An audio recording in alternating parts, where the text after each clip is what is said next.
ಗೆಲುವು ಕೂಡ ಆಗಿದೆ ಪಾಕಿಸ್ತಾನ ಜೊತೆ ಭಾರತಕ್ಕೆ. ಇನ್ನೊಂದು ಕಡೆ ನೀವು ಕೂಡ ಗೆಲ್ದಿದ್ದೀರಿ. ಮೊದಲನೇದಾಗಿ ಏಷ್ಯಾ ಕಪ್ನಲ್ಲಿ ಭಾರತ ದೇಶ ಪಾಕಿಸ್ತಾನವನ್ನು ಸೋಲಿಸಿದ್ರ ಮುಖಾಂತರ ನಮಗೆ ಭಾಳಷ್ಟು ಅಭಿಮಾನ. ನಾನು ಮೊದಲನೇದಾಗಿ ನಮ್ಮೆಲ್ಲ ಕ್ರಿಕೆಟ್ ಆಟಗಾರರಿಗೆ ಅಭಿನಂದನೆಯನ್ನು ಸಲ್ಲಿಸ್ತೀನಿ. ದೇಶದ ಪರವಾಗಿ ದೇಶಕ್ಕೆ ಕೂಡ ಅಭಿನಂದನೆ ಸಲ್ಲಿಸ್ತೀನಿ.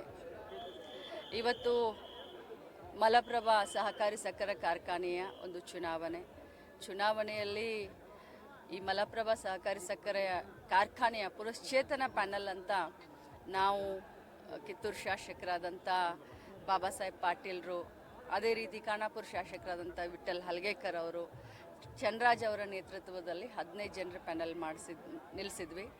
15ಕ್ಕೂ 15 ಇವತ್ತು ರೈತ ನಮ್ಮ ಮತದಾರ ಪ್ರಭುಗಳು, ಶೇರ್ ಹೋಲ್ಡರ್ಸು 15ಕ್ಕೆ 15 ಕೂಡ ಎಲ್ಲ ಲೀಡ್ ಇದ್ದಾವೆ ಅಂತ ಒಳಗಡೆಯಿಂದ ಸುದ್ದಿ ಬರ್ತಾ ಇದೆ. ಇದನ್ನು ನೋಡಿದ್ರೆ ಎಲ್ಲೋ ನಮ್ಮ ಮೇಲಿನ ವಿಶ್ವಾಸ, ಅವರಿಟ್ಟಿರೋ ವಿಶ್ವಾಸ ಜಾಸ್ತಿ ಅನ್ನಿಸ್ತಾ ಇದೆ. ಮತ್ತು ನಮ್ಮ ಜವಾಬ್ದಾರಿ ಕೂಡ ಇದನ್ನು ನೋಡಿದ್ರೆ ಜಾಸ್ತಿ ಆಗಿದೆ.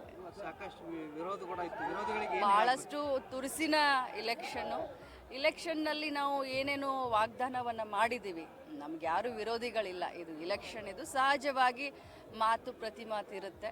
ಬಟ್ ನಾವು ಅದನ್ನೆಲ್ಲ ತಲೆಯಲ್ಲಿ ಇಟ್ಕೊಳ್ಳೋದಿಲ್ಲ. ನಮ್ಮ ಗುರಿ ಒಂದೇ. ಏನೂ ನಾವು ಹೇಳಿದ್ವಿ, ಈ ಮಲಪ್ರಭಾ ಶುಗರ್ ಫ್ಯಾಕ್ಟ್ರಿಯ ಗತ ವೈಭವವನ್ನು ಮರುಕಳಿಸಿ ತರೋದೇ ನಮ್ಮಿಬ್ಬರ ಉದ್ದೇಶ, ನಮ್ಮೆಲ್ಲ ಮುಖಂಡರುಗಳ ಉದ್ದೇಶ ಅಂತ ಹೇಳಿದ್ವಿ.